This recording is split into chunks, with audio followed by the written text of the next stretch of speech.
Ladies and gentlemen, welcome to Fight at the Opera 3.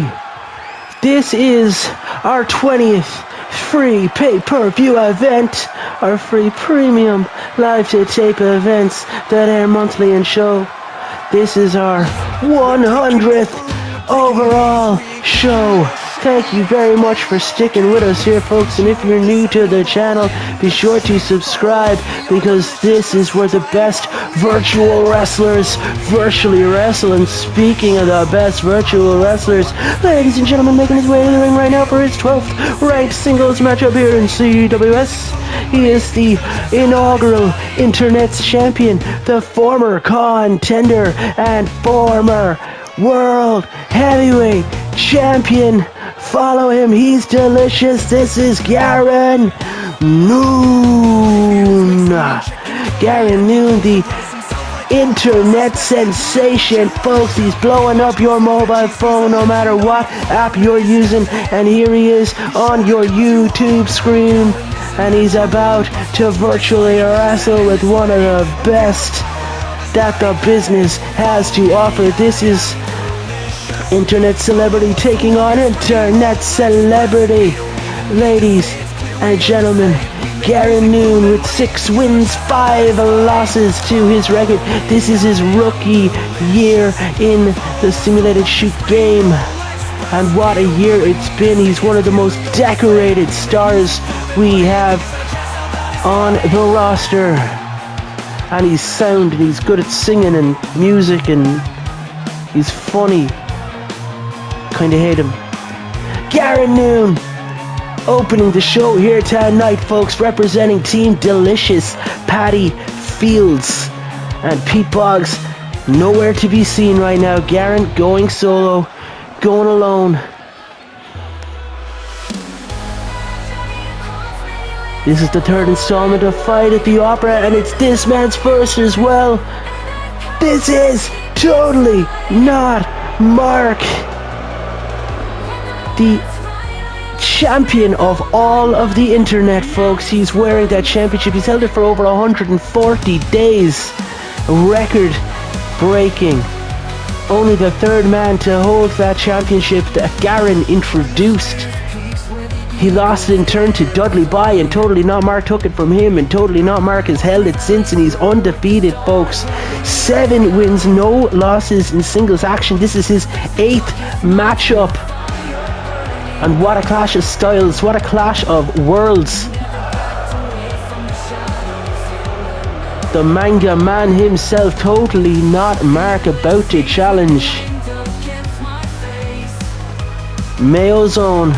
This is Mayo versus Cork, and folks, the championship of the internet is on the line. I am Bullet Von Awesome, BBA, the voice of all things championship wrestling series related, and folks, we've come an awful long way since the first episode of Tombstone TV, since our first pay-per-view event, Fight at the Opera 1.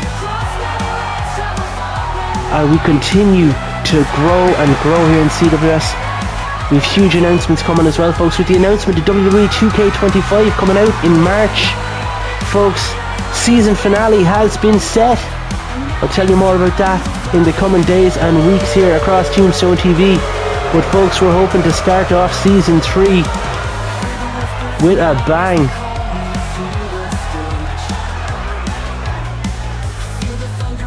$2K23, that was season 1.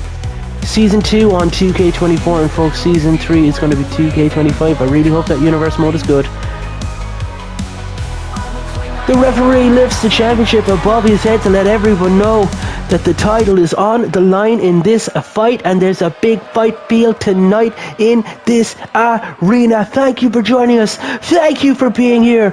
We're CWS, and this match is underway.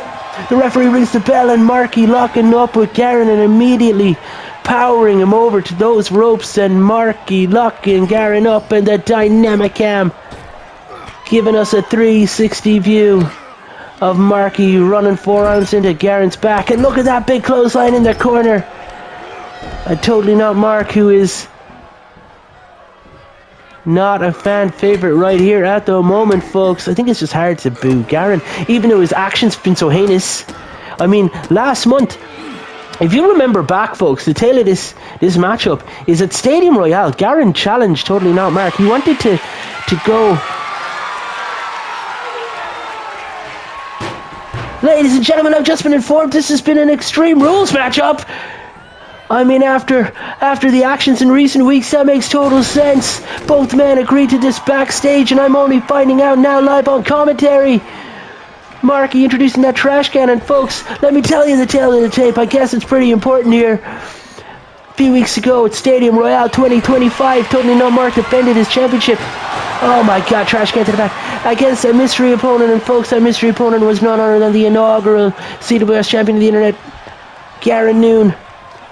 Marky won that matchup clean, and then a few weeks later, folks, Totally Not Mark was on Tombstone TV, and Garron Noone attacked him after the match, after he defeated Chase Money in a close contest. Oh, Marky picking Garron up for the big running power bomb.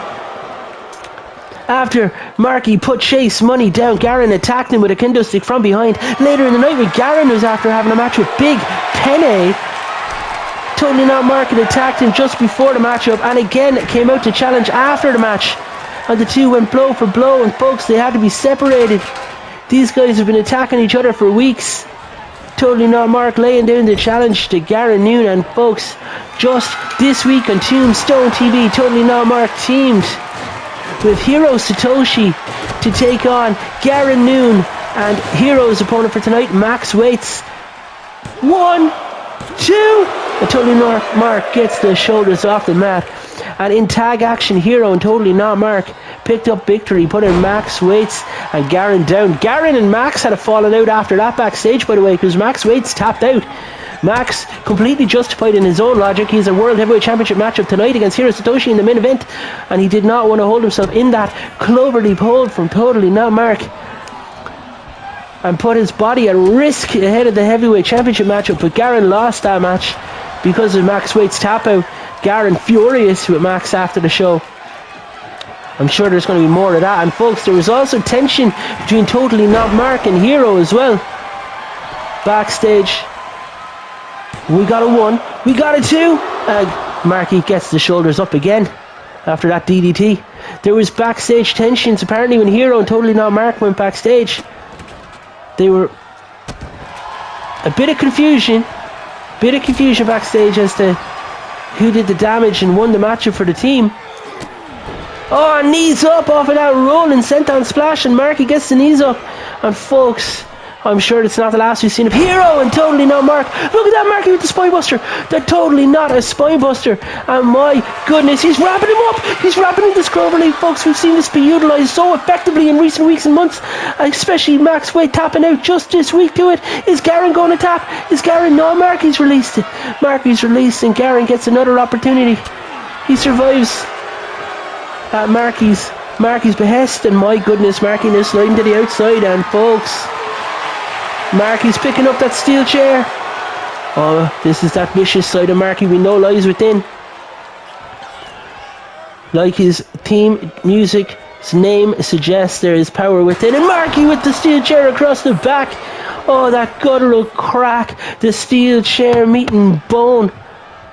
And Garron eating another chair shot across the back, and Marky in control of this one. Folks, Extreme Rules to start off the night here. Marky, chair in hand. Garron rolling to the outside, looking to catch a break. And Garron won't let him. He just launched that steel chair at his face. And folks, I think Garron Noone has been burst open. Garron with the running neck breaker, dropping Mark, and I think his blood has woken him up. Stomping across the back of the head outside in those tin pads. And folks, make sure to join us for the middle of March. March of Champions 2. Tombstone TV every Tuesday night. We are CWS, and folks, Garron Noone with a table in hand. Weary from the blood loss at this point, but he shakes him down with that clothesline. And Marky might live to regret not just putting Garron down after the chair shots to the head, chair shots to the back, and the kendo stick across the midsection again, perhaps across the top of the head. The kendo stick that started it all. The kendo stick shots that rang around the world, folks. Totally Not Mark now.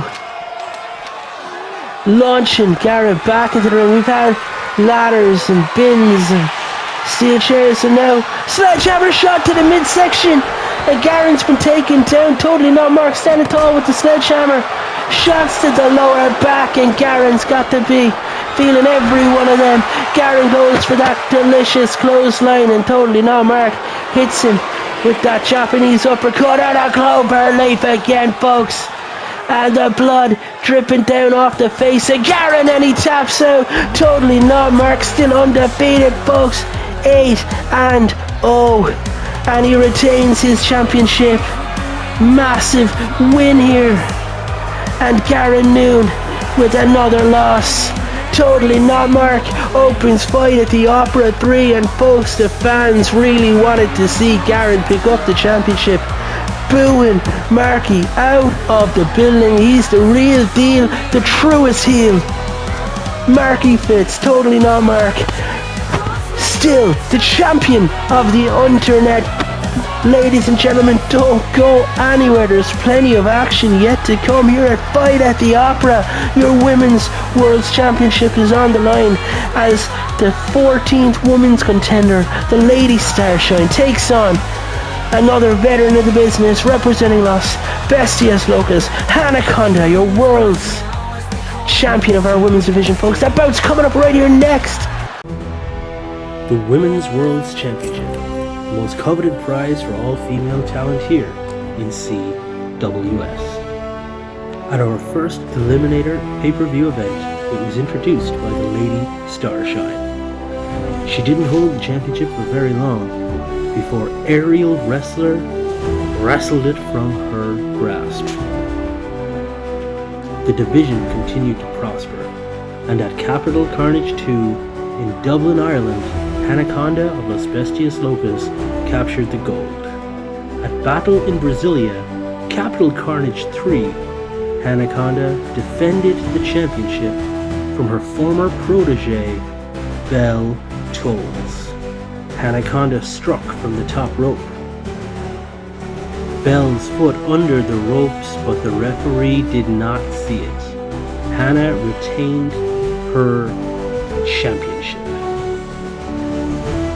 Belle vowed for vengeance, but the next month, at Survivor Slam 2, Lady Starshine eliminated Belle Tolls last from the Women's Contenders matchup, surely setting up for a titanic clash between the veterans.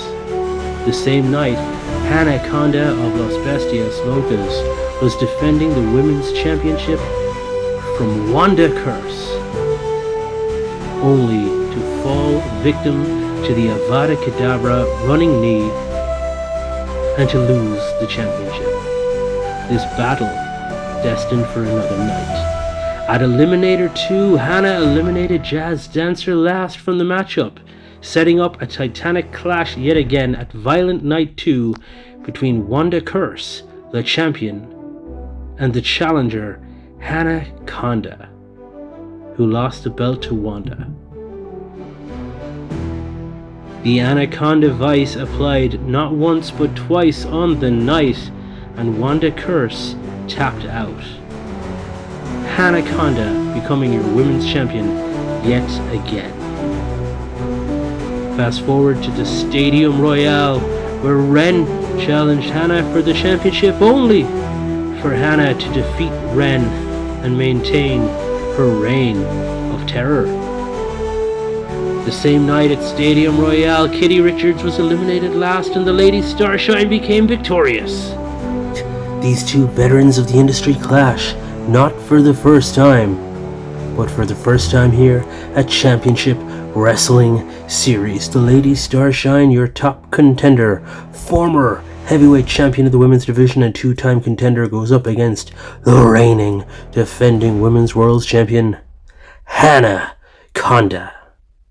Which woman will come out on top? Who will be the champion at the end of tonight? And who will go to March of Champions as the CWS Women's World's Champion? This is our second bout of the main show, and folks, the Women's World Championship is on the line. This is Fight at the Opera 3. And thank you for joining us. Thank you for being here with me, BVA. Ahead of this Titanic clash, this Titanic night for simulated shoot wrestling. And folks, here she is, a two-time contender winner. The inaugural CWS Women's World Champion here. And she held the tag team titles for 28 days alongside her protege, Bellatrix. This is the Lady Starshine. A veteran in the industry and a firm fan favorite. The mother of the Starshine kid. Put up a heck of a showing just this past week here on Tombstone TV. Lady Starshine, obviously a fan favorite in this arena here tonight, especially against this woman right here, the Women's World Champion, representing Los Bestias Locas. This is Hannah Chonda, and Hannah Chonda,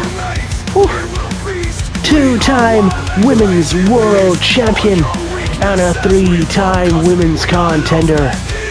5 contenders wins between these two, and folks, there's only been 14. The 15th bout coming up later on this evening, and folks, I have news on that front too. Tonight will be the 15th Women's Contenders, and folks, it's likely the last Women's Contenders to happen on a CWS Premium event. We have been using contenders to determine next month's Women's #1 contender, and folks, frankly, it's become a crutch. Not enough has been happening in the women's divisions, and folks, we're going to remove it. We are, however,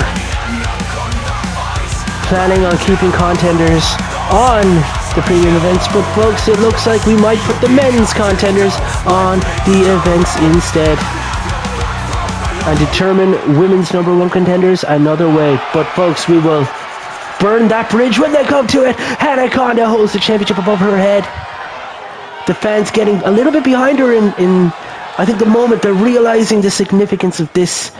Two absolute masters of their craft, veterans in the industry, the absolute technical mastery of Hannah Chonda, that Hannah Chonda vice submission hold that she uses so effectively up against the Lady Starshine in her athleticism and her high flying ability. That Starshine elbow, when that connects, folks, you know it's over. These two have been battling for years, and folks, they get to do it on premium live event here in CWS, and a massive headbutt here from Hannah Chonda taking down the Lady Starshine. Locking up these two, and Hannah taking Lady Starshine down, folks. Look at our set here tonight. Fight at the Opera 3. My goodness, a big head, but to the midsection, and Hannah Chonda has the Lady Starshine. But slamming the knees flat to the mat, and just like that, dropping the leg across the throat, and the Lady Starshine rolling to the outside. Folks, this, I've checked, this is a singles matchup for the championship. There's no surprise stipulations going to be revealed in this one. The Lady Starshine, look at this. My goodness, dropping Hannah high on the top of her neck and the back of her head on those virtual pads outside. And folks, the virtual padding protects the virtual wrestlers from the virtual concrete below. And now, Lady Starshine, look at that, showing she can be technical too, turning the arm inside out and stomping down on it here for Hannah Chonda. And Lady Starshine, you'd want to get Hannah back into the ring, because you can't win the championship by a countout. There is a champion's advantage, folks. If the champion gets counted out of the matchup, they will retain their championship. They lose the match, keep the title. We've seen it happen before in CWS as the Lady Starshine makes it back into the ring, and Hannah Chonda follows suit. Lady Starshine driving on their knees, those pointed knees to the midsection, and the cover. We've got the one, and Hannah kicking out 0-1. Lady Starshine's going to have to do more than that to become a two-time champion here in CWS.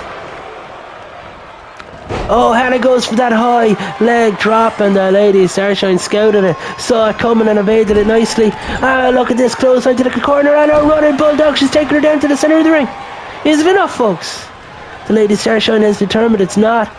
And now targeting the arm here. Look at her stomping on the hand here of Anaconda. If you remove the hand, you remove the grip. You don't have to remove the hand, but if you can take away the strength of the hand, she's less likely to wrap you up with that Anaconda voicing from the top. Is she gonna do it, folks? The top rope cosmic splash. We got the cover. 1, 2, and Anaconda kicking out and keeping the bout alive. The Lady Starshine now, targeting the knee here. Look at this. Look at this. Wrenching away at the foot. All the way across the inside of the leg there. And a stomp. The referee getting in my way. We'll have to have words. Going to take a sip. Oh my God. Goes for the spinning heel kick and low kicks. High kicks. Kicked in the midsection. And oh my goodness. A kicking combination out of the Lady Starshine.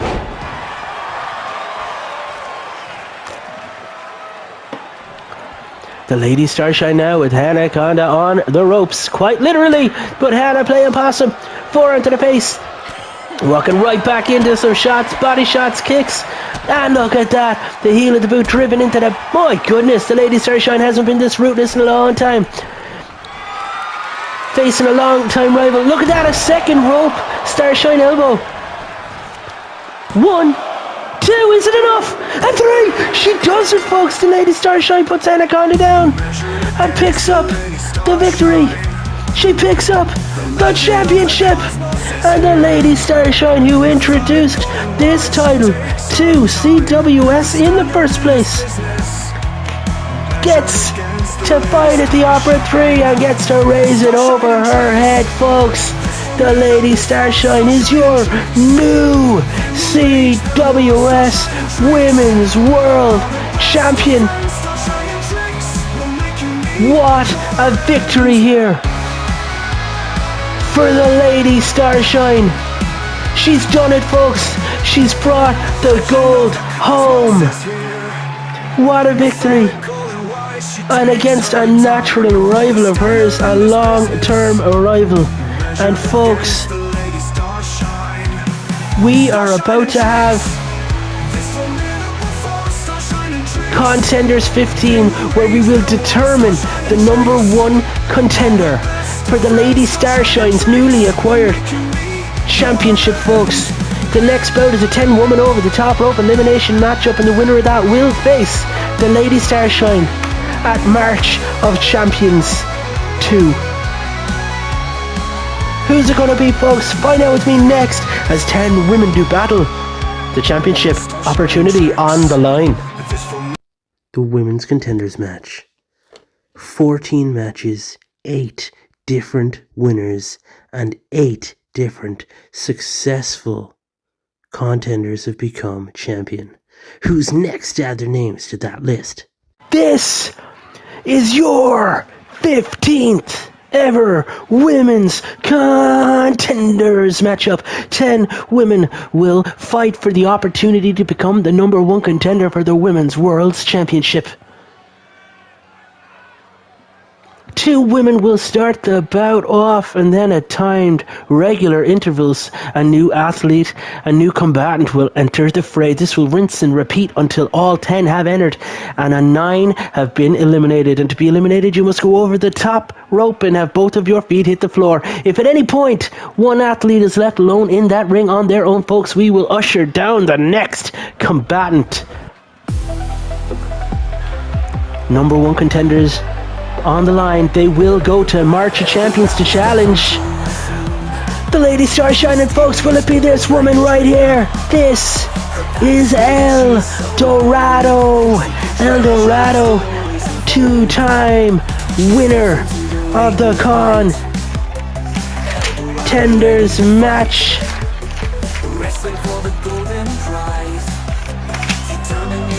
El Dorado, a 2-time women's champion as well.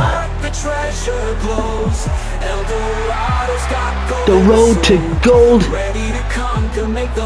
goes through Contenders 15 for El Dorado. The L stands for Lindsay, by the way. That's right, Lindsay Dorado. Who is starting the match off against El Dorado? who is going up against the former two-time champ. It's representing the Sunset Connection. This is Sunny Bay. And how does Sunny feel tonight? It could be a huge night for the Sunset Connection, folks, as her former mentor, her stablemate friend, new arrival here in CWS, Mr. Max Waits, will be in the main event tonight, folks, as he challenges Hiro Satoshi for the heavyweight championship of the world. Could we be looking at Sunny Bay being the number one contender for the women's title at March of Champions, and could we be looking at Max Waits main eventing that show as the champ? Ooh, a lot to play for here, and it's a massive night for the Sunset Connection in Sunny Bay immediately out the gates. Look at that, an athletic arm drag and 2-P drop kick across the face, and El Dorado's been taken down. Sunny meaning the business, all the business right now. Look at that big back scratch, a big back rake down the exposed back, and my god, the choke around the throat, and stomping, sweeping the legs of El Dorado. And that standing moonsault double knee across the chest, and El Dorado, folks, I think she wasn't expecting for Sunny to come at her all guns blazing just like this, but Sunny has her against the ropes, off and back, and look at this, goes for the clothesline, and my goodness, again another leg sweep, and El Dorado's hit her head hard multiple times now, folks, on the flat of that mat, and Sunny Bay is taking no prisoners, pulling no punches, and now taking down the leg here of El Dorado, folks. Could we be looking at an absolutely dominant night here for the Sunset Connection? Former tag team champion Sunny Bay held those titles for 28 days with her partner Sandy Beach. Folks, they're actually for a stable that have only debuted on season 2. Rocky is one of contenders, and the girls have been tag team champs, and Max Waite is one of contenders. Max has the opportunity to become a heavyweight world champion tonight, and Sunny Bay has the opportunity to become the women's number 1 contender, albeit she'll have to go the distance. Oh, she just ran straight into that golden kick from El Dorado. El Dorado, hugely decorated in her own right, 2-time champ, 2-time contender, looking to become a 3-time contender here tonight, folks, as the CWS countdown clock appears on our screens. And we've got that 5, 4, 3, 2, 1. The countdown is on. And who is it, folks? Headed down the rampway right now, is it? I know that music, relatively new tune here in CWS, but that is a veteran in the biz. That's the Wildcat Kitty Richards, representing the rock and roll group Wild Tiger, the lead guitarist in the band. We've seen much more of the band here recently, folks. We've gotten word through Developmental here on the channel that Nick Sparks is due back. We saw, of course, Sweet Kenny Campbell make his return to CWS just 2 weeks ago, or a week and a half ago maybe. And of course, Will Richards, the longest reigning Intercontinental champion of all time here at CWS, longest reigning champ of any title, 224 days. Her husband held that title. The Wildcat herself, folks, won the first ever contenders bout, and wouldn't it be fitting for her to win the last? Wildcat held the championship for 56 days when she held that title, and she's just eliminated El Dorado. Say goodbye to El Dorado.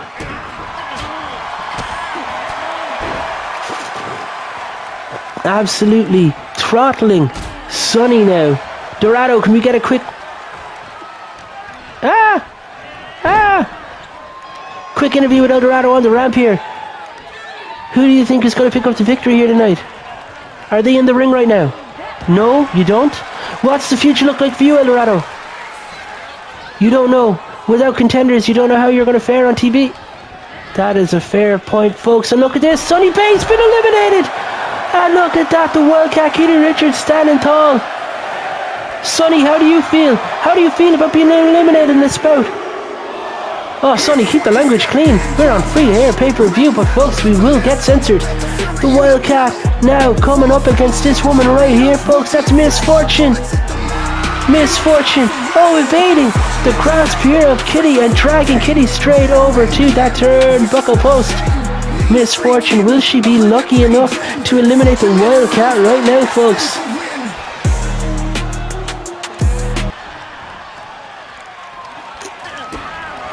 As I take a sip from my energy drink, Misfortune kicking across the midsection here to Wildcat. Misfortune, scoops her up, and my goodness, the strength of Misfortune. But the Wildcat evades it, drops down, chop blocks, takes the knee, and whips Fortune into the corner, and my goodness, the Wildcat driving her shoulder into that corner. Stomping away onto that midsection here, and Misfortune lashes out with her right foot and connects, locking up with the Wildcat. Kitty Richards launching her off the rope. She bounces back and runs straight into an elbow. Fortune now kicking those very expensive heels into the midsection here of the Wildcat Kitty Richards, and driving the face of the Wildcat flat to the mat, and just like that it might wipe off all that face pain. It might wipe the smile off her face as well. The Wild Tiger, folks, that theme music, Wild Tiger Returns, their newest track. A lot of people saying that it's not as good as the original theme tune that they were using here, but it is off their latest record that they spent the better part of the year recording in the studio. Sweet Kenny Campbell just making his return to CWS, as I said, a week and a half ago. Super kick from the Wildcat Kitty Richards. Nick Sparks yet to return, folks, but I have been told they have their eyes set on tag team gold. It'll be interesting to see which combination of the band is going to be competing for those tag titles in recent weeks, and in soon to come weeks. Kitty runs right into 2 feet here of Misfortune, and the countdown clock appears, and who's coming down next here? Misfortune with that corkscrew neck breaker, and folks, it's Aerial Wrestler representing the Wrestler family, representing the Savage Hearts.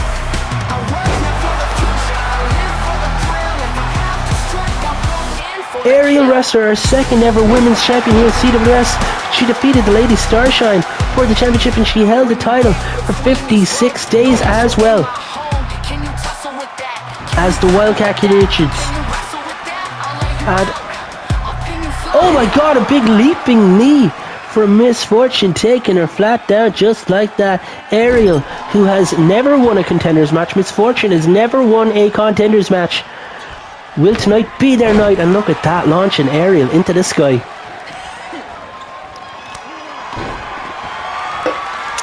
Kitty misses with a big high kick, and again Fortune launching Aerial into the nightlight, and she goes for the kick. Fortune caught the foot, and my god, pushing Kitty down. And now look at this, throttling the Wildcat Kitty Richards like this. Fortune bouncing her face off that top turnbuckle pad and fighting Aerial off. Aerial on the ropes, and Fortune talking trash. Is she going to miss her opportunity? She does. She doesn't take the chance. She might live to regret it, as Aerial drags Fortune over the ropes. A big clothesline, and Misfortune's been eliminated. Fortune has been eliminated, and folks, let's see if we can get an interview of Fortune on the floor. Misfortune, what do you think you could have done better? Okay. Are you serious? Ladies and gentlemen, Misfortune has just teased a comeback to management. She said she might be looking for some fortunate sons, and folks, if you know, you know. I am hugely excited. The foreshadowing as the CWS countdown clock appears again, and folks, I do believe that do declare that is Ren. Ren making her way to the ring right now, and folks, Ren is a former women's contender, a former women's champion. She's the woman that defeated Aerial for that championship. She lost it to the Wildcat Kitty Richards. There's a lot of history in the ring right now. And folks, Misfortune teasing the arrival of the Fortunate Sons potentially. Could you believe it? Will her brothers make an appearance here at CWS? It sounds like there might be some debutantes needing a brawl in Season 3 of CWS. Folks, we will aim to bring back the debutante brawl, a night where every match will have a debuting wrestler. And see, as we enter The final stretches of Season 2 here in CWS. We'll see which contracts we can negotiate. Who will re-sign for Season 3? And oh my God, Ren just eliminated the Wildcat Kitty Richards from this bout. And now Ariel trying to eliminate Wrench. My God, Kitty, what have you got to say about your performance here tonight? Good marketing. You say your performance wasn't as good as it was on your latest album, Wild Tiger Returns. Fantastic marketing there, Wildcat Kitty Richards. Enjoy the rest of your night. Ariel, massive spinebuster to Ren. And folks, that's right, we can confirm. Season 3, we're going to have the Debutante Brawl. It'll come back. We're going to have new CWS wrestlers debuting next season. And folks, we're going to see who we can get to re-sign for here next year, I guess. Ariel with that springboard moonsault attempt, and she misses, and it might have been self-sabotage as Ren has her on the ropes. CWS countdown clock appears, and folks, the CWS countdown clock gets down to 3, 2, 1. And who is that? That's Belle Tolls! Ladies and gentlemen, Belle Tolls making her way to the ring. And my God, Ariel dropping Belle Tolls just like that. Belle Tolls is a 2-time winner of this matchup, folks. She knows what it's like to pick up victory in a contenders matchup, and she's a former heavyweight women's champion as well. Belle Tolls, Ariel Wrestler, and Ren all fighting for their lives in this one, each looking to become the last woman to win a contenders bout, at least for the time being here in CWS. Ren up against the ropes. Belle Tolls looking to sneak an elimination here, struggling with Ren over the top, and Ren holding on for life. Belle Tolls now using her boots, trying to push, but Ren escapes. The point of the elbow driven into the shin bone, and Belle is forced to relinquish the attempt. Ariel with Ren up high, and look at that rolling through. And my goodness, this is anyone's matchup, folks. Scoops her up, and a big side slam. Belle Tolls taking Ariel down.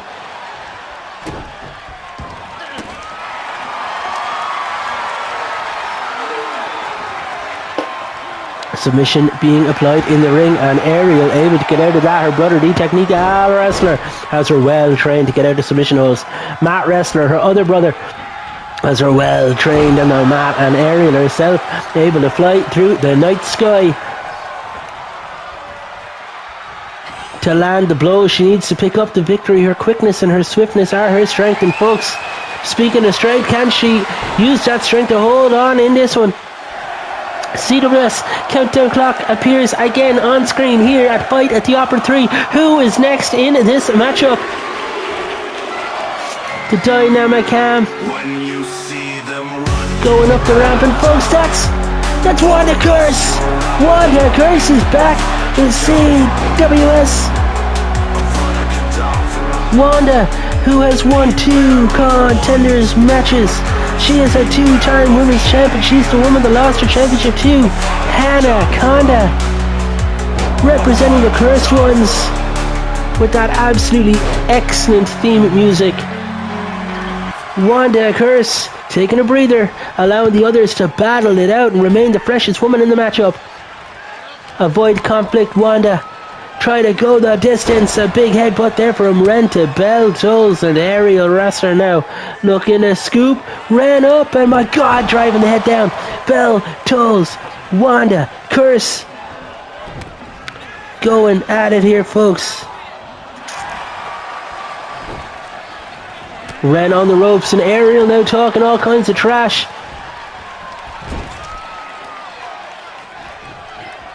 See if we can pick up what's said. And no, we can't, folks. We just missed it.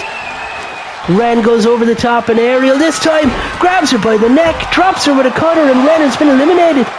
Ariel eliminating Ren from this one, and Ariel really does have her eyes set on the prize. And now Wanda on the ropes. Belle has her talking kinds of trash, and my goodness, Wanda survives.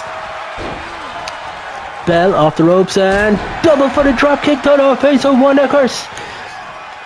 Folks, Who is left to come down in this one? Are we looking at the next and the last contender? The women's division here, folks. Are they already in the ring? Ariel taking a breather on the apron. Wanda. Knee. Oh, she connects with that knee. That Avada Kedavra, that running knee across their face. And Bell Toll struggling, battling her way back out. See the wrist count, 2 o'clock appears on screen, and folks, that's Nurse DC stuff. The team of first response making her way to the ring, folks, for this one. What an opportunity here in the singles career of Nurse Deceased.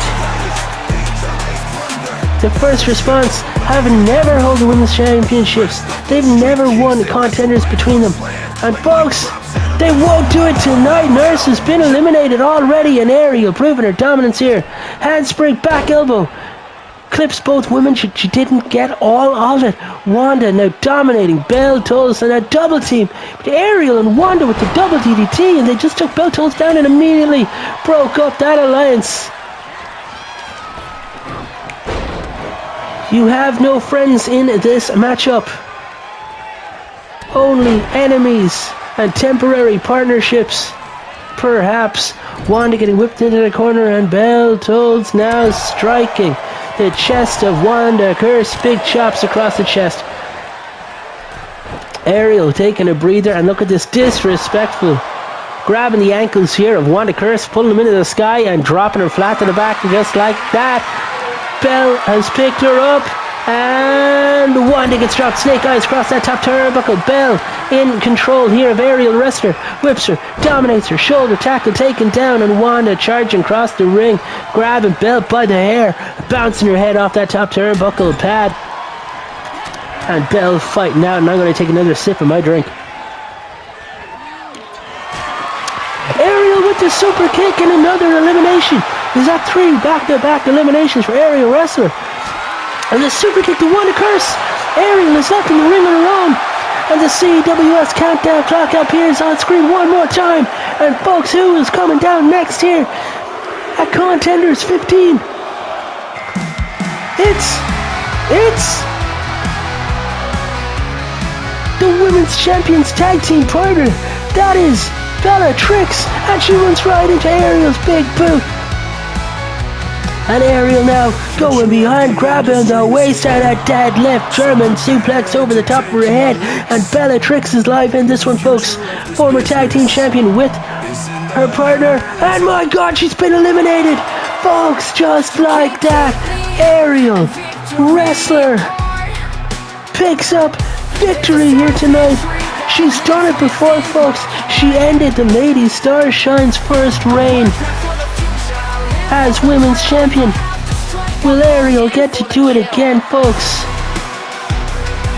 Ariel Wrestler picking up her first women's contenders victory in the last women's contenders matchup.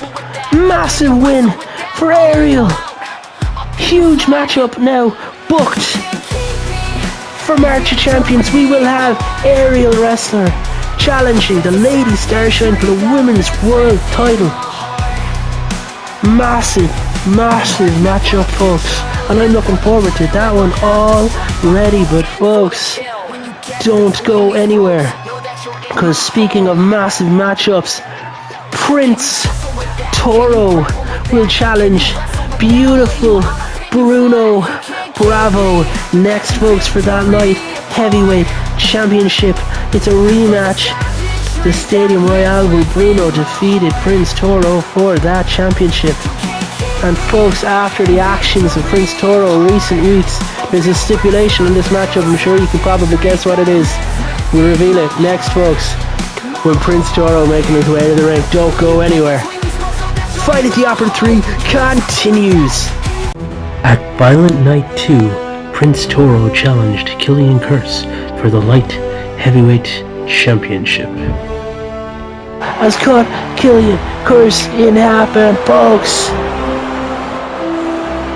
Toro has done it. He has claimed gold for the first time here in CWS. Prince Toro picks up the win, and he goes 9-7. Killian Curse going 6-8. On the very same evening at Violent Night 2, at the Yule Brawl, Beautiful Bruno Bravo became #1 contender for the Light Heavyweight Championship. Championship at Stadium Royale, can you believe it?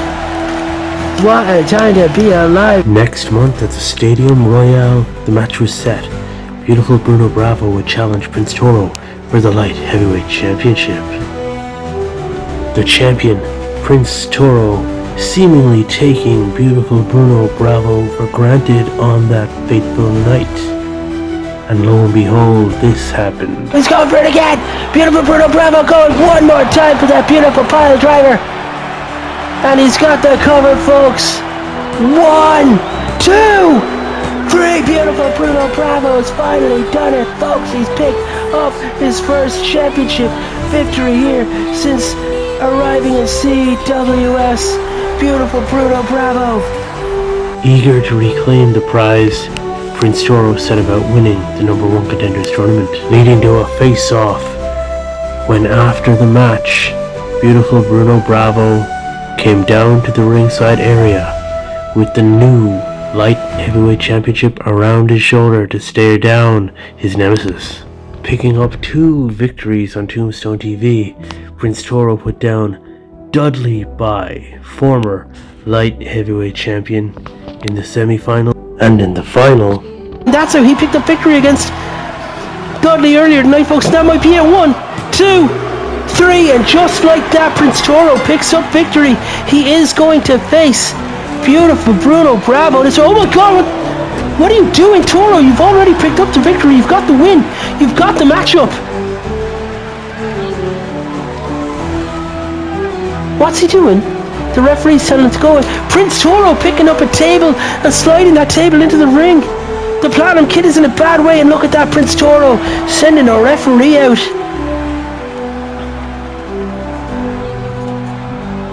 Prince Toro looking to set up this table in the ring, folks.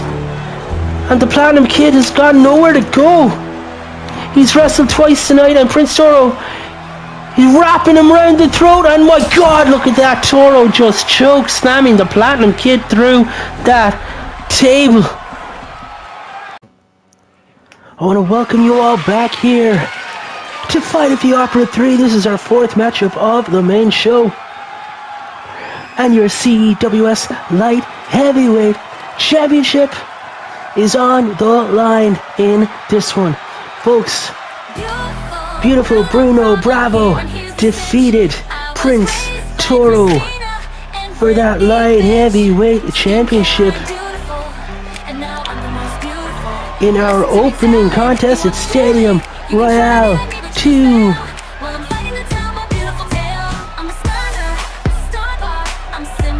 And here he comes now, folks, making a grand entrance, and rather unusually coming down first, but everything's a little bit unusual about Beautiful Bruno Bravo. He defeated Prince Toro for the Light Heavyweight title, became the champion, and folks, he made it very clear in the coming weeks on Tombstone TV that he hadn't forgotten about Toro. Not only did he take the title from him, he wants to defend it against him. And folks, we had a tournament on Tombstone TV in recent weeks here to determine a new #1 contender for the Light Heavyweight Championship, and of course Prince Toro came out on top of that one, which is very interesting, as Bruno had come down and set the challenge after Toro won his first matchup in that tournament. Bruno came down and challenged him, and folks, the stare downs have been intense between these two. And just the other day on Tombstone TV, we got the semi-finals and finals in the same night. It was the Platinum Kid and Prince Toro who met in the finals. And after the match, folks, Prince Toro, this man right here, who's representing Los Bestias Locas, former top contender and former Light Heavyweight Champion, after his matchup with the Platinum Kid, he pulled out a table and put the kid through the table, and Beautiful Bruno Bravo was raging, folks. Backstage, they came to blows, and management decided that this bout's gonna be a tables matchup. Prince Toro brought the table into the equation. Beautiful Bruno Bravo has promised to put Toro through it, but folks, Related to that, the Platinum Kid is again indeed injured, folks. I don't know how long he's going to be out for, but he has been hurt. And what's awful about that, folks, is he's been hurt before. Wrench M has done it to him in the past. He missed 20 weeks at Tombstone TV. Hopefully, the kid is back before long. Beautiful Bruno Bravo, after gaining that title, folks, he introduced that new strap around the belt. It's a purple and gold velour belt. And, folks, the referee rings the bell, and this one starts off. Prince Toro launching the champion in the corner and a big high knee into the corner. The winner of this bout will be the man who puts his opponent through one of those tables that we have decorated around ringside and under the ring itself. Toro now immediately jumping to that top rope. And Toro looking to do the damage and end things early here. My God, a massive crossbody from the top. You forget that Toro is a technical powerhouse, but folks, from that top rope, he's also very, very dangerous. Double gauntlet assisting blows across the back, and the champ just eats a senton splash. Beautiful Bruno Bravo has been fighting for so long to Itzy Uranagi to get to a championship in this company. And folks, a spear through the second and third ropes. Prince Toro is the master of that Prince's spear, that dive through the ropes. He's locked up with Bruno and he's dragging him round, and folks, he releases him. Prince Toro now manhandling Beautiful Bruno Bravo. He skipped him up, and what's he looking for here on the outside, folks?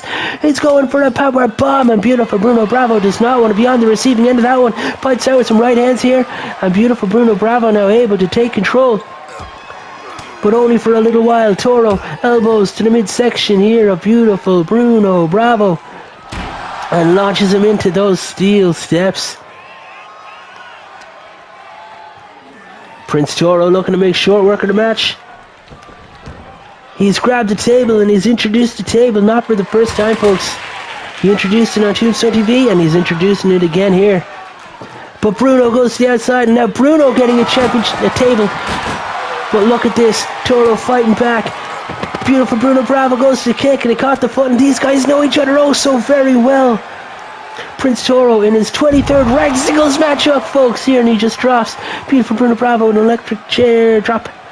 And folks, Beautiful Bruno Bravo is in his 19th ranked singles matchup here as well.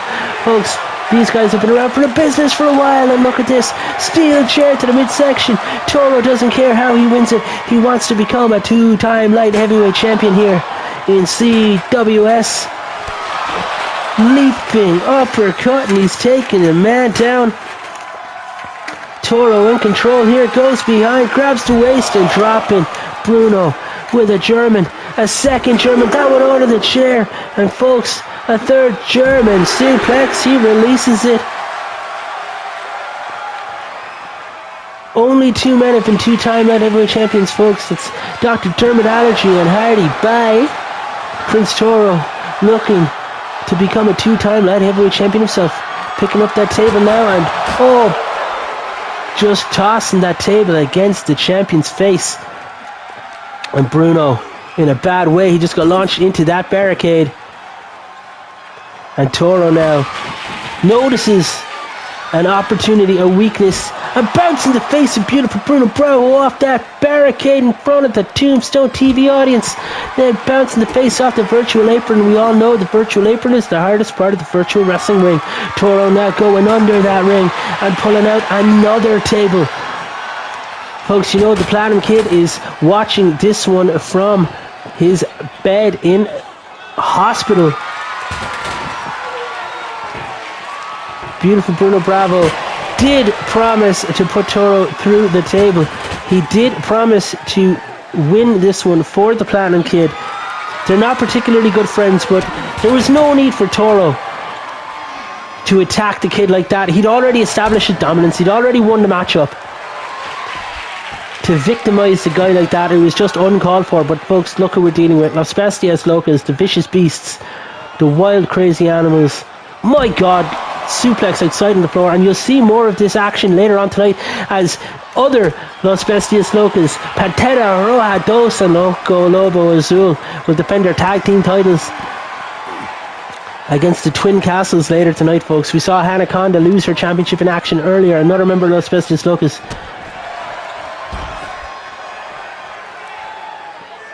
What a stacked show we have for you folks.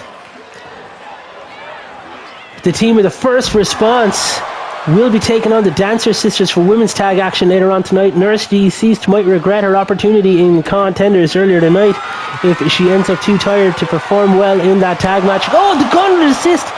My God, driving it into the face and just cutting the face of Beautiful Bruno Bravo.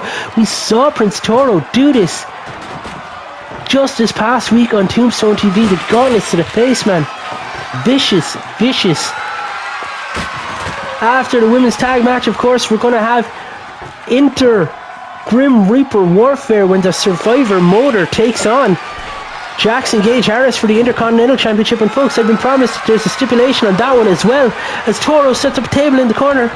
Oh, we're getting real now into the squeaky bum time and an arm drag. Look at that, he's just taking him over. We'll have that tag match later. Twin Castles, Los Bestias Locas, the Intercontinental Championship match, the women's tag match, and of course, folks, Hiro Satoshi defends his World Heavyweight Championship that he won at Stadium Royale, that fatal four-way. He's defending that against Max Waits, who debuted recently on Tombstone TV. Max Waits, the Sunset Connection. They already touched earlier this week, folks, in tag team matchup, folks, when Hiro Satoshi teamed with Totally Not Mark and Garron Noone teamed with Max Waits in that tag matchup. But tonight, folks, they go one-on-one with the World's Heavyweight Championship on that line. Fight at the Opera 3, folks. CWS is for the best virtual wrestlers virtually wrestle. And Prince Toro forearm shot to the back and he's whipped in them. And oh my God, he reversed it. Bruno Bravo has turned the tide and he's got Toro against the table. He scooped him up and look, he's looking to lawn dart him and he does it. He swore to the Platinum Kid that he'd avenge him, that he'd put Toro through the table. He swore he'd defend the title and a badly beaten, bloody, beautiful Bruno Bravo picking up the victory here tonight, and he defends his championship, folks. Beautiful Bruno Bravo in his 19th ranked singles matchup picking up victory, folks, and he defends the gold. And Prince Toro picking up his 10th overall career singles loss here in CWS. And look at the blood on the midsection, the dripping down the body of Beautiful Bruno Bravo. Massive win. I still don't think this is going to be the end of Prince Toro and Beautiful Bruno Bravo, but this has been pretty decisive. He's beat him as a challenger, now he's beat him as the champion. Where do we go from here, folks? If for the Light Heavyweight Championship, I'm not sure, but when it comes to Fight at the Opera 3, I know where we go, because coming up next, the team of the first response, Lieutenant LaSalle and Nurse Deceased, will take on the Dancer Sisters in tag team action. Folks, don't go anywhere, that matchup's coming up right here next. What a victory for Beautiful Bruno Bravo. Welcome back to CWS and welcome back to Fight at the Opera 3. My name is still Bullet from Austin, and this next bout is for the Women's Tag Team Championships. Introducing first the challengers. On your left, Lieutenant LaSalle, and her partner on your right, Nurse Deceased. The team of the first response. Now the team of the first response, folks, are the number one contenders for the Tag Team Championships here at CWS. They have never held the gold, and neither one has ever held individual gold here at CWS either. This is the biggest matchup of their career, folks. No doubt in my mind about it. If you remember, folks, back at Stadium Royale, the Dancer Sisters retained their championships, and the first response, they get another go. Here at Fight at the Opera, and folks, here come the champions. On your left, Jazz Dancer. On your right, Private Dancer. And folks, you remember, Private Dancer used to be a member of the first response team way back when on the independent scene, and it wasn't until Jazz Dancer made her, well, danced her way into the virtual wrestling game. Private Dancer up and left the team of the first response, joined her sister, and they've become one of the most dominant tag teams in all of simulated shoot combat, not just in the women's division, folks. They are 3-time tag team champs here in CWS. And these are the prizes that's on the line. That is the women's tag team championship for CWS. Can the first response defeat the Dancer Sisters and take the titles? Or will the Dancer Sisters dance their way to victory? Private Dancer trained as a pro virtual wrestler in the tutelage of Major Attraction, who she met while they served in the army. Private Dancer then went on to share that expertise with Jazz Dancer, the team with their first response getting left behind in their wake.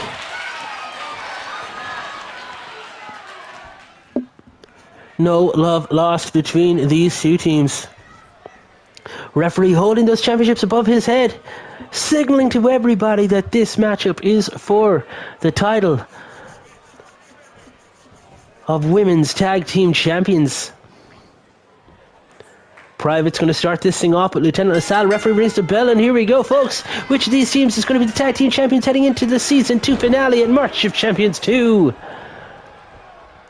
Private Dancer now stomping away on her former friend, her ally. A big elbow dropped across the back of the head here, and Lieutenant LaSalle using the ropes to pull herself up, and Private won't allow it to happen. Overhead clubbing blows, and a sleeper hold being applied here, folks. But my gosh, a jawbreaker, and Lieutenant LaSalle able to get out of the hold. Can she take advantage of the surge of momentum? And a neck breaker. Clean as a whistle, center of the ring, Lieutenant LaSalle dropping Private Dancer with a neck breaker, and folks, catching her by the hair and throwing her around the ring. Lieutenant LaSalle making a tag here, and Nurse Deceased is now legal. No, look at that for a clothesline, taking Private Dancer down. We saw the Nurse earlier in action, of course, when she entered Contenders 15. She was unceremoniously tossed over the top rope and eliminated from that one. Doing double duty here tonight, and Private Dancer manages to kick out of two, and Nurse has a lot more to do if she wants to pick up victory here tonight and become one half the Women's Tag Team Champions of the world.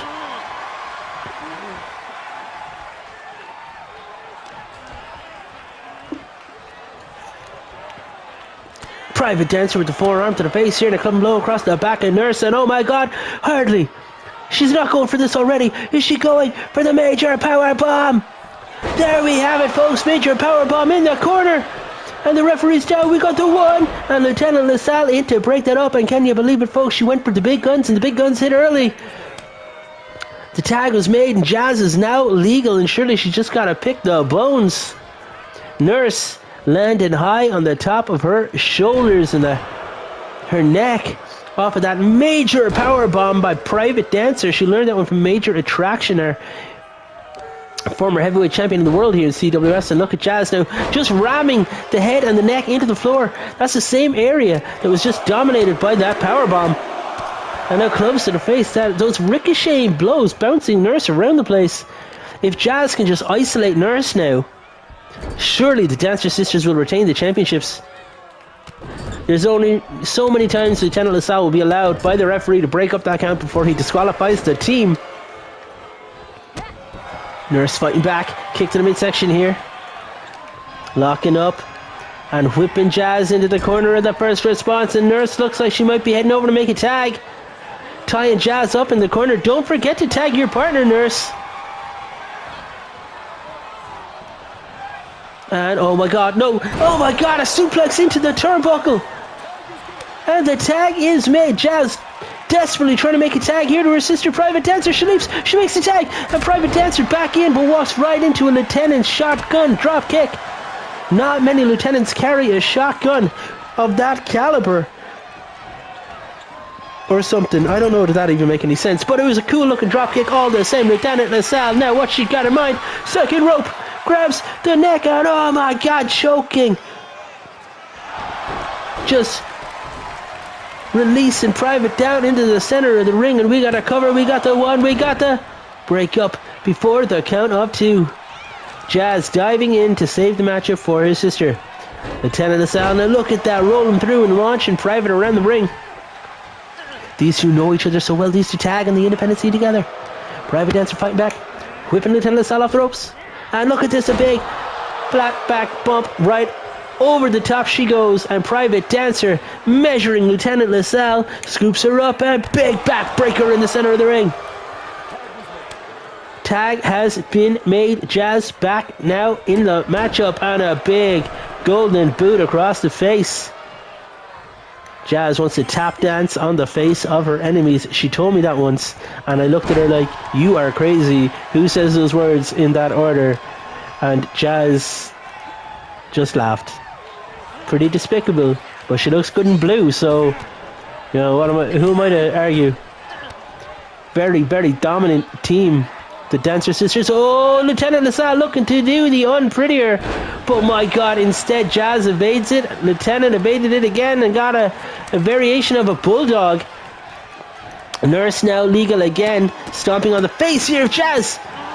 Kicks across the chest and the staunch lead to recover. But Jazz's foot is under the ropes. Whew. The dynamic hand catching all of that one. Stomp onto the face again and Nurse is in control. Private Dancer, what do we gotta do to pick up victory here tonight? Hit another major powerbomb. That would be very, very effective. Double underhook suplex there from Nurse DC. Landing Jazz flat and splatting in the middle of the ring, and now Nurse is climbing to the top. Is the Nurse gonna fly? We don't see her go top rope often, and oh my God, the Nurse DC is now stalking Jazz Dancer. That top rope splash, and my goodness. Oh, she just hit her with a flatliner. And oh my goodness, Private not taking any chances, breaking up the pinfall attempt off the back of that flatliner. And my God, the straight right hand.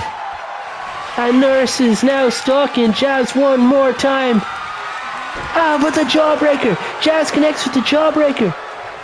And look at this. She pummeled us up, but oh my God, the slam! We got the one, and the kick out of one. What has Nurse DC's been eating? Because folks, she's kicking out of one. Lieutenant LaSalle, what does Nurse gotta do? What does she gotta do? Oh my God, she's gotta get out of this major powerbomb. You are dead, right, Lieutenant LaSalle? Another major powerbomb, and oh my goodness, the Nurse will need to see a doctor after that one. Nurse gets whipped into the Dancer's corner. Jazz in control. The Nurse is trying to fight out of it.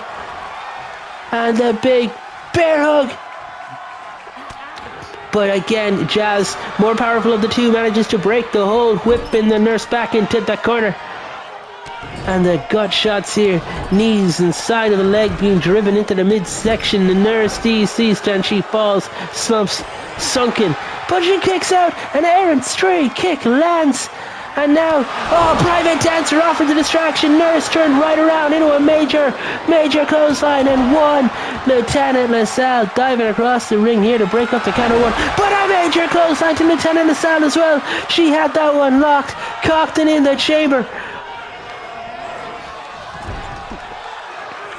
Jazz makes the tag. Private now teaming up with her sister. Lieutenant LaSalle and Nurse deceased, tossing Private flat down on her face. And folks, I don't even know if this is about the titles anymore. This thing's personal. Lieutenant LaSalle now getting whipped over the top rope, and Private Dancer grabs around the head and a stiff right to the top of the head. Private Dancer goes to the outside and a big back body drop, my goodness, on the virtual apron. And we all know the virtual apron is the hardest part of the virtual wrestling ring. Nurse deceased fights out with an elbow and a clothesline of her own. Which of these teams is going to be the tag team champions at March of Champions?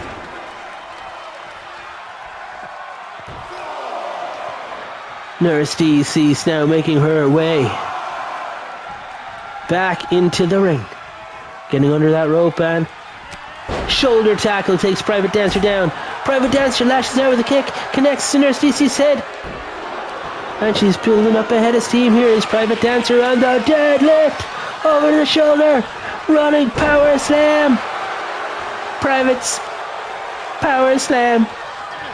And now again for the third time, center of the ring, the major power bomb. And 1, 2, 3. You heard the referee, folks. He told Lieutenant LaSalle, do not break this up or you'll get disqualified. And folks, the champions retain. I repeat, the champions retain. It was their 20th tag match and it's their 16th win. The champions, folks, they're still your champs. They have dominated the women's tag team division for the longest time. who will ever take the championships from the Dancer Sisters. Folks, don't go anywhere. There's 3 matches left on the card, and up next, the Intercontinental Championship will be up for grabs as Jackson Gage Harris defends the championship against the man they call Motor. That's right, folks. We've got Grim Reaper versus Grim Reaper. Intercontinental Championship on the line. The man they call Motor won last month's Survivor's matchup, making him the #1 contender for the IC title. Jackson Gage Harris defending against his brother-in-arms. I personally can't wait. Don't go anywhere. That one's coming up right here next on Tombstone TV. I mean, Fight at the Opera 3. Ladies and gentlemen, welcome back to Fight at the Opera 3. This is matchup number 6. We are over halfway through the show, folks. We still have tag team titles on the line as Los Bestias Locas defend against the Twin Castles. And in the main event, we've got Max Waits, our contender, challenging Hiro Satoshi for the World's Heavyweight Championship. But before that, folks, I hope you like this song. You're about to hear it on repeat. My goodness. I'm getting word in my ear, folks. This match is going to be a special guest referee match, and folks, there's only one man who can ref this one adequately. This is the former heavyweight champion of the world, former tag team champion. Wrench is a 2-time heavyweight champion. Wrench M is a tag team champion in the past with 33-day reign. And he's going to be the special guest referee tonight in this matchup, folks. He has won 4 contenders matches, and he is the president of the motorcycle club known as the Grim Reapers.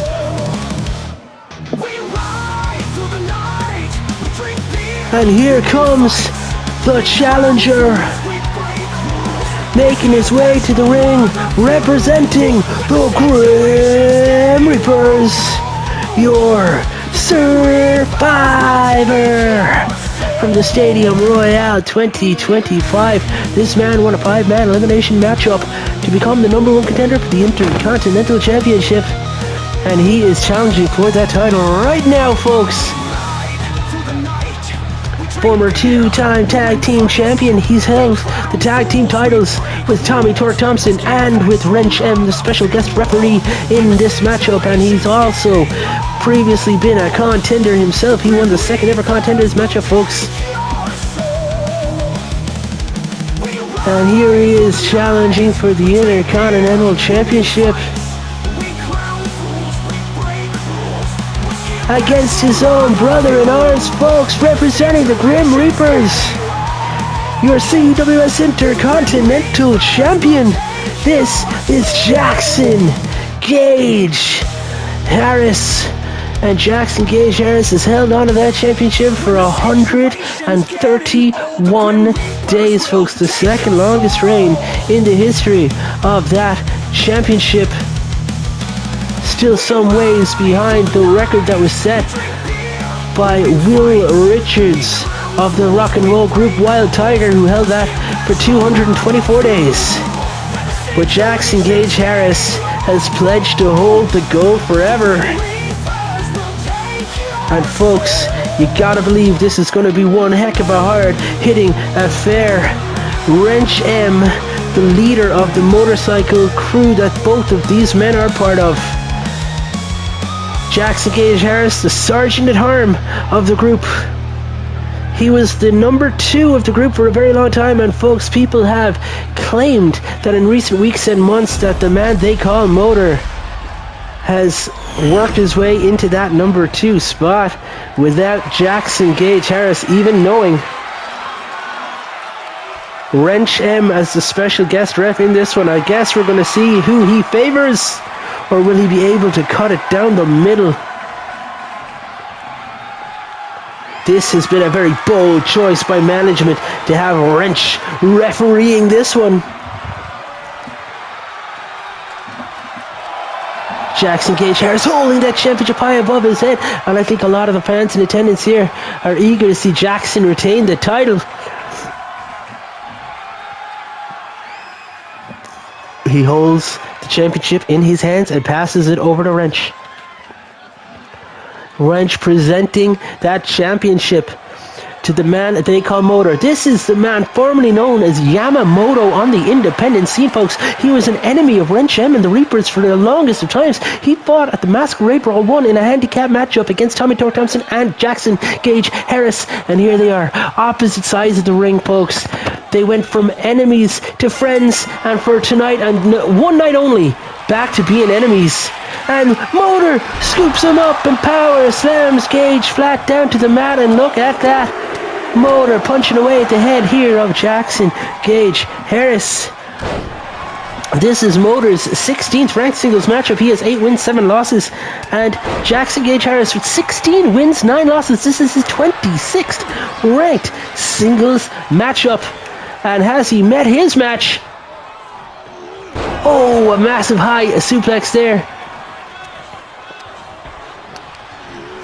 Whip into the corner and charging across the ring. A big splash and a scoop up, and manhandling the champion right now. Power slams him flat down to the mat, and just like that, center of the ring, we got a cover. We got the 1, 2, and Jackson Gage Harris kicks out. Wrench seemingly cutting this one down the middle, so to speak.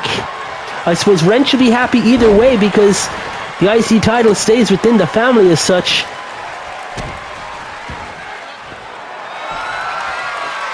And you gotta think, oh, it's Jackson that plays a submission here. I was saying, you gotta think that if Jackson Gage Harris does lose the Intercontinental Championship here tonight, that he's gonna have to move into that heavyweight division. Over the top rope, a somersault to the outside, and his full body weight connects the Sergeant at Arms, driving the man that they call Motor flat to the mat, and now he goes to scoop him up, and Motor fights back.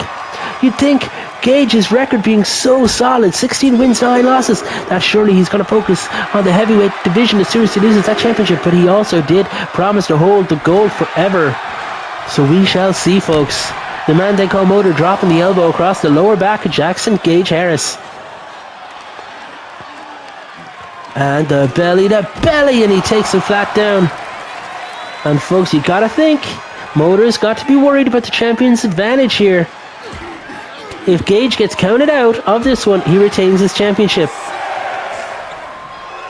Gage tossing Motor into the barricade, and Gage doesn't have any worries like that. He gets back into the ring. If Motor gets counted out, Gage wins and retains his championship anyway. Motor sliding back into the ring at the count of 8. And whipped. Oh, Motor turns around, and Motor with a big splash in the corner, and again scoops him up. And that big power slam to the center of the ring. And Wrench gets the cover. 1, 2. Wrench didn't get the cover. He's down for the cover. My mouth ran away with me. I am high up on caffeine and energy drinks, folks. Kick to the midsection. Gage catches the foot, turns around in a forearm, and a club to the back of the head here. And Motor gets ducked under, double underhook. And my God, he splatted him. He got him. We got the 1, 2, 3. Oh my God, are you kidding me? Are you kidding me? I nearly bit my tongue on that one. Motor kicks out. Look, the gut wrench, the strike, the power bomb.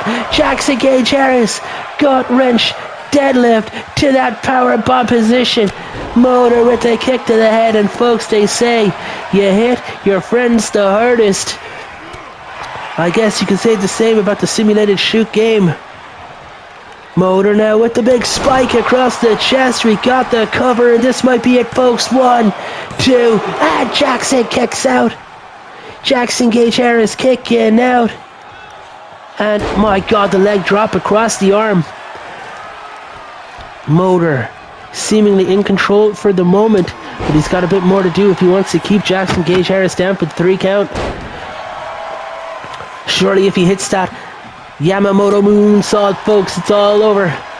Or if Gage can hit the grim kick. But will it even take such a high-risk maneuver? Will it take one of the finishing deadly blows? These guys are so powerful that any particular move might do it. And my God, a big backdrop to the outside, and now Motor is out. Motor getting back up to his feet. And a front flip over the top again. Engaged is throwing caution to the wind here in front of the Graveyard Arena, in front of the tombstoners in attendance. Motor now getting back up to his feet, seeing red, and tossing Gage back into the ring. The man they call Motor back up and a kick across the mush, and that might be it, folks. Drive-by kick to the face. 1, 2, not even a 2. Are you kidding me? Jackson Gage Harris kicking out before the count of 2, and Wrench is doing an absolutely phenomenal job. These guys are motorcycle enthusiasts. Suspected petty criminals, if you ask the team of Lock and Load. But folks, right now they are two of the finest athletes we have in the game, and oh my god! My god! Double underhook, powerbomb, center of the ring, and 1, 2, no tap! My god, are you kidding me? Jackson Gage Harris kicks out of it. Jackson Gage Harris is still the champion for however long that he has left. How does he still have stamina left in the tank and Motor? Okay, he's doing it, folks! That top, he missed it! He missed it! Gage pulled her out of the way last second. Motor now saving face, looking for a suplex of sorts, and Gage escapes. Chop blocks at the back of the knee, takes him down. Gage now in control, and he's picking him up, and my goodness gracious, look at that power bomb. And we've got the 1, 2, and Motor kicks out this time. Motor managing to kick out, and Gage scooping him up, and look at that big scoop slam. Stomping onto the face. Gage measuring the man they call Motor, and for the third time he flips over the top rope and outside to the floor. This is a fight at the opera, and this is what the Intercontinental Championship means to these men. They're putting their bodies on the line. Their friendship is on the line. Wrench M, their leader, is in the ring, counting them both out here as the special guest referee, and Gage tossing Motor around on the outside. And Jackson Gage Harris picks him up. No, not outside on the floor. A massive power bomb. A grim power bomb outside on the floor. Gage thinks he has him. Gage must think he's done enough. He's tossing Motor back into the ring. And Gage in the corner, measuring the man they call Motor. He scooped him up on that grim back breaker. We've got the 1, 2, and Motor kicks out. How does he have any fight left in him? Chokehold applied, tossing him round the ring. Surely Gage is one grim kick away, but look at these bludgeoning blows across the face, and Jackson Gage Harris. What need he do, folks? Oh my god, look at this. Motor reversed it. I think Gage was looking for that Alabama slam. Motor reversed it into a grim power bomb. Kick slow, double underhook, release power bomb, and I think he's done it. Motor has the champion pinned flat to the mat for 3 seconds, and he's done it 131 days later. Jackson Gage Harris loses the championship. Wrench M hands the title over to the man that they call Motor, your new CWS Intercontinental Champion. In his 16th matchup, he picks up singles gold. 9 wins, 7 losses. And Jackson Gage Harris put on a heck of a fight, and folks, he was just too tired, too depleted, maybe unprepared. Massive win here for Motor at Fight at the Opera 3. Folks, don't go anywhere as the Twin Castles, Theon and Tyrion, challenge Los Bestias Locas for the tag team titles. They lost those titles way back at Fight at the Opera 1 to the team of Bad Manners. Folks, they hope to become 2-time champions. This is your semi-main event of the evening, and folks, it's also the second last matchup. Here come the challengers. in this tag team title bout that's set for one fall. The former CWS Tag Team Champions of the World. They headed in to fight at the Opera 1 as our inaugural Tag Team Champions. Unsuccessful that night, they were defeated by the team of Bruce and Wayne Bad Manners. And here they are tonight, folks, hoping to regain the titles they lost that night. A truly dominant force here in the early days of CWS. Went on a bit of a singles run each, unsuccessful. They came back together, reformed. The Castle Twins, Theon and Tyrion, are here, and they're looking to become two-time tag team champions. They would love to head to the season finale for season 2 as the champions and start season 3 the same way. Theon and Tyrion Castle, the number 1 contenders. Folks, we had a series of matches to let us down this path, and in the finals of those matches, the Castles went up against none other than the team of Bad Manners, the team that defeated them way back at Fight at the Opera 1 for those titles, and they got some redemption, folks. They defeated them, and here they are as number 1 contenders. And here come the champions. On your right, Loco Lobo Azul, and on your left, Pantera Roja Dos. Los Bestias Locas, the heavyweight tag team champions of the world. Making their way to the ring right now, Los Bestias Locas, 2-time tag team champions, Loco Lobo Azul, former heavyweight champion of the world, OTT. No, he was Stadium Royale winner 2024. Future shot briefcase holder. And they are the tag team champions. Will they be more successful than Prince Toro was earlier tonight? Will they be more successful than Hannah Conda was tonight? Or will Los Bestias Locas lose every opportunity they have this evening at Fight at the Opera 3? If you're the Twin Castles, you gotta be liking your chances here tonight, folks. Fight at the Opera 3. Tag team titles are on the line.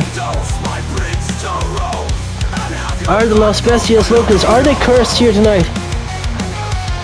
Or will they break the curse? Change the trajectory? Can they survive as champions? Will the reign continue, or are we looking at the Twin Castles ending Los Bestias Locas' reign of terror? Our tag team division is just so strong here in CWS, and it's only getting stronger with the return of Wild Tiger. Misfortune teasing us earlier on tonight, mentioning the Fortunate Sons as a possibility. The teams like Electrostatic, Lock and Load, the Grim Reapers, Bad Manners, the Walkers Undead, the Platinum Kings, Hammer and Nails.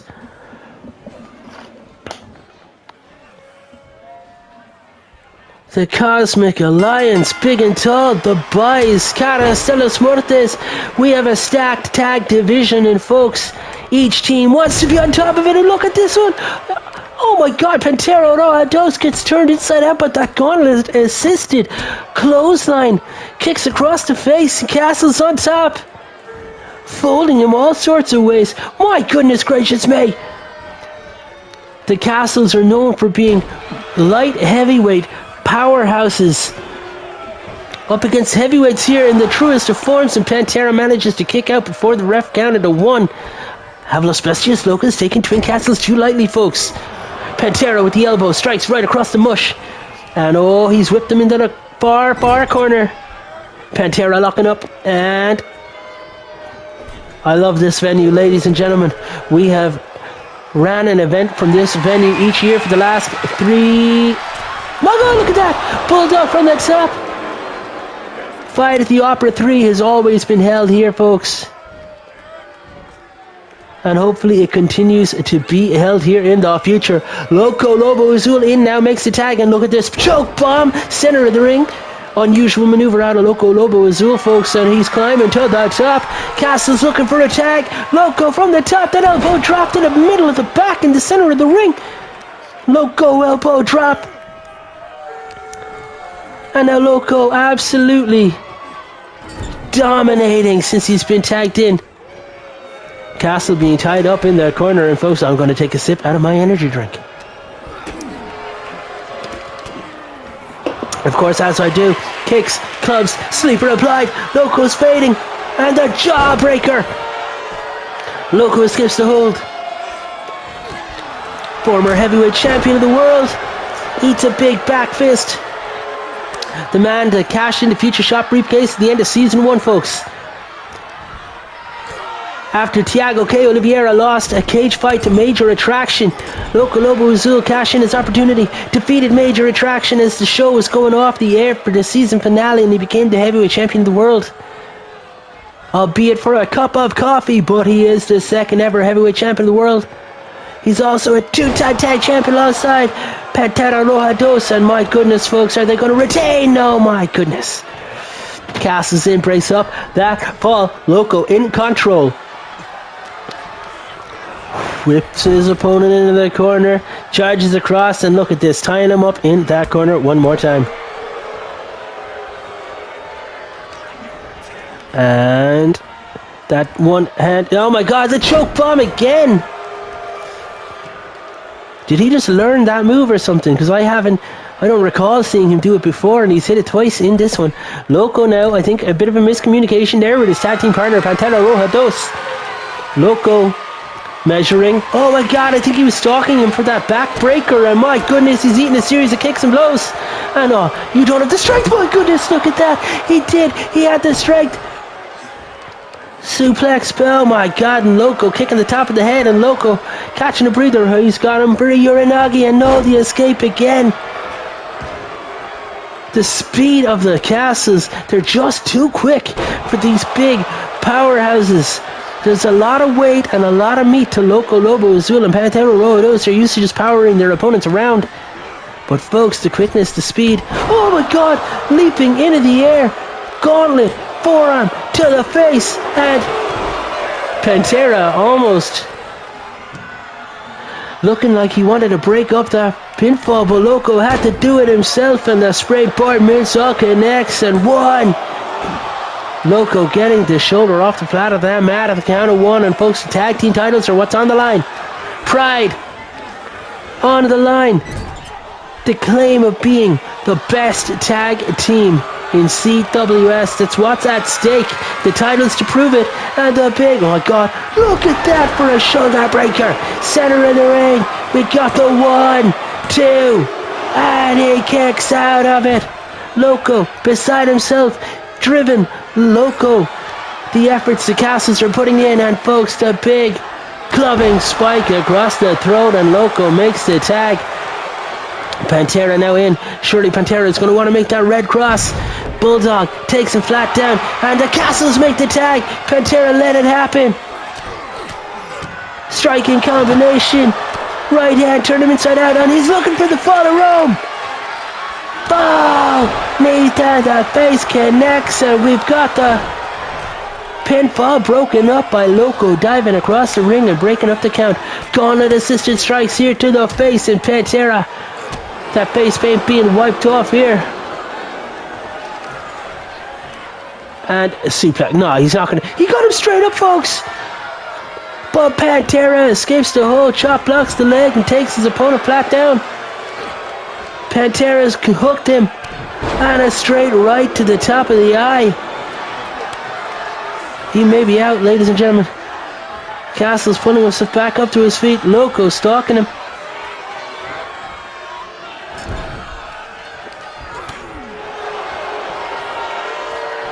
Big right hand turns him inside out.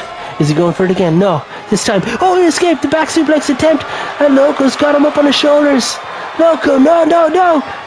Driving him flat down to the mat like that. The King's Landing, that's his opponent's finishing move. And brother diving in to save the match for his brother in this one. Loco makes the tag. He stole his opponent's finish. And I think he went for that high kick. Pantera at the high kick, but not all of it. Pantera still in control, driving the point of the elbow to the already battered and bloodied head.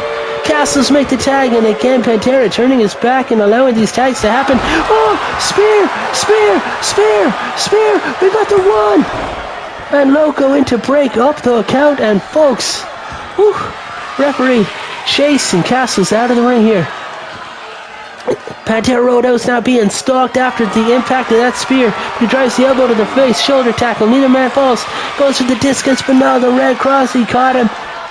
Pantera's got his opponent up for the Red Cross. And he landed high on his neck. And Castle again not allowing his brother to be pinned in this one. The referee's going to have to do something about all of these opponents charging in and breaking up the falls. We saw it in the women's tag match earlier. Referee not allowing after a certain point.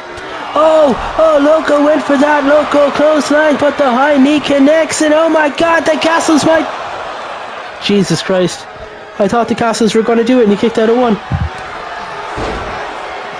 What is Loco Lobo Zoom made of? What did the Castles have to do?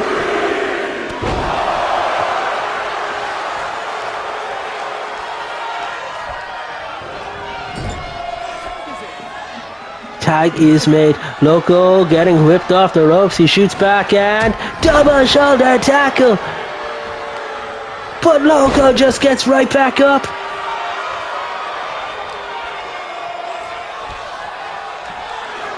Loco wrenching at the arm here. Making the tag to Pantera Roados. And that high kick again. Pantera taken down. He's struggling back to his feet. Springboard dropkick. This is a heck of a flurry.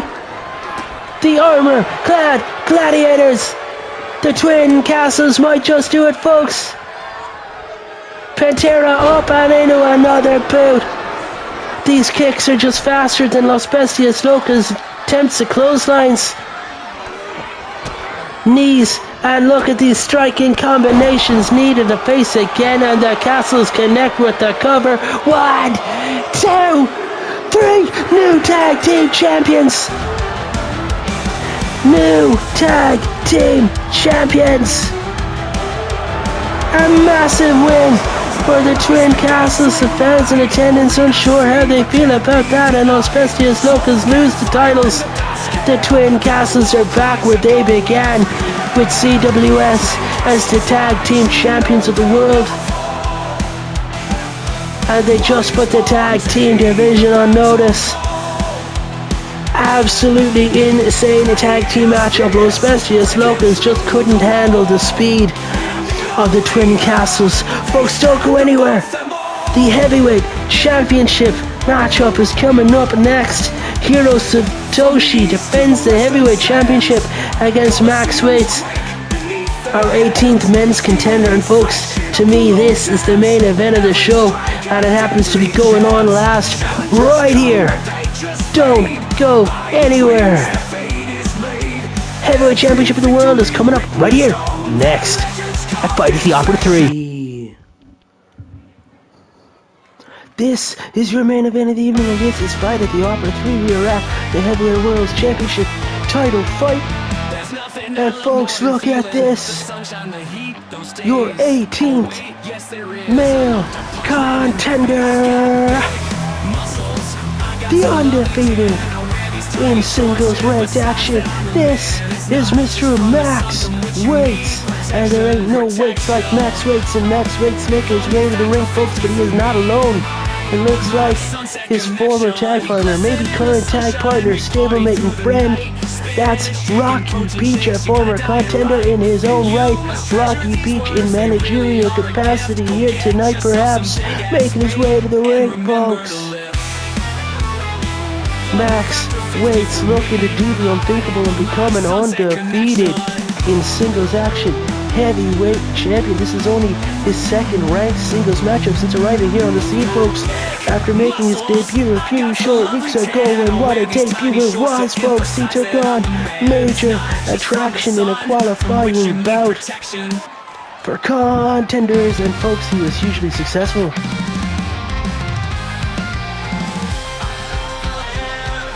And here comes his opponent, the CWS heavyweight champion of the world, all the way from Japan. This is Hiro Satoshi, and this is Hiro's 19th ranked singles matchup. He's got 16 wins and 2 losses. The only 2 men to defeat Hiro Satoshi: Dragon Noir, the current Feature Shop briefcase holder, and Eli Valentine. Hiro, who won the Eliminator, he claimed the Feature Shop briefcase as his prize and challenged for the heavyweight championship of the world. At Stadium Royale, he offered opportunities to Eli Valentine, Kensuke Kid. He made it a fatal 4-way ladder match with the help of Eli, and a few results going their way on, folks. On the night, with all the competition brushed aside, Hiro claimed the championship and pulled it down, and folks, he's customized it, he's made it his own. And he's had a heck of a year. He might be the standout superstar of the year here in CWS for Season 2. Dragon Noir might give him a run for his money. He was the light heavyweight champion for just oh so very long, and he did the heavyweight open challenge. But Hiro was the light heavyweight champion and the heavyweight champion in the same year, folks. And he won the Eliminator. This man trained all across Japan. He's been through Mexico, Canada, the US. His favorite, he loves Irish wrestlers, and his favorite one, the Session Moth Martina, actually helped train him a little bit as well when they were in Japan together. Referee holds that beautiful championship above his head, signifying this is for the heavyweight world's title. And here we go, folks. The matchup starts off. Max raking the eyes here of Hiro Satoshi to begin this one, and look at the God Red Johnny brings him up. The Dynamic Cam, wanting to catch all the action here at Fight at the Opera 3. Max waits with a straight suplex here to Hiro Satoshi. Kick across the back, and Rocky Beach liking what he sees of his tag partner and friend. Max waits right now. Shoulder tackle, champion taken down. Referee having a watch on here as Max Waits powers the champ flat to the mat, and just like that, big right hand turns him inside out, catches him by the back, and Max with the headbutt to the back of the head. Folks, we saw these guys in tag team action here on Tombstone TV very recently when Max Waits teamed with Noone against Hiro Satoshi and the internet's champion, Totally Not Mark. First cover of the matchup here, Max Waits gets a 0 count as Hiro kicks out. Hiro absolutely dominant since arriving here in the scene in CWS. The only 2 people to have defeated him in singles action, and none other than Dragon Noir and Eli Valentine, which is very interesting, folks. Eli being the man that he took the light heavyweight championship from, and Dragon, the man he lost it to. And now Dragon's won the Stadium Royale, folks, and Dragon Noir now is the opportunity to do to Hiro Satoshi what so many have done before, including Hiro himself, and that is cash in the Future Shop briefcase with the chance to become the heavyweight champion of the world. Oh, whipping Max into the corner, and Rocky Beach may regret that action, folks. He removed the turnbuckle pad, and his own partner is the one who got abused by the violence. Hiro, I'm not sure if he saw it or not, but he definitely took advantage of that, and Rocky looking furious with himself on the outside. Stomp across the face here now, and Max Waits is in trouble. Rocky's actions may have backfired here. Sunset Connection members will not like that, folks. And things have been so rocky between Rocky and Max since Max's arrival, folks. You may remember the story when the Sunset Connection were on the independent scene together. CWS hired Rocky, Sandy, and Sunny Bay, but Max Waits refused to sign the contract.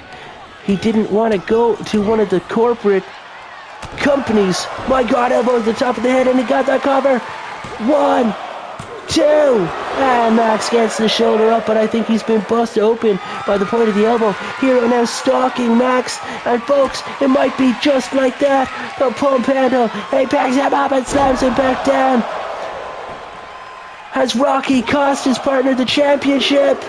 And yes, he has, folks. Hiro Satoshi picks up victory here at Fight at the Offer 3, making short work of Max waits. And folks, I don't think Max is going to be too thrilled with Rocky after that one. And still, the reigning heavyweight champion of the world, folks, Hiro Satoshi has done it.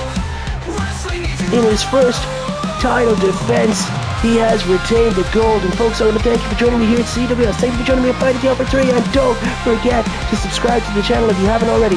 Please join us here next week for Tombstone TV. This has been my 100th show, and if you've watched any of them, folks, I want to thank you. I've been BBA. Remember to stay class, because you have been decent. And I will talk to you again next week, folks. Thank you, and good night.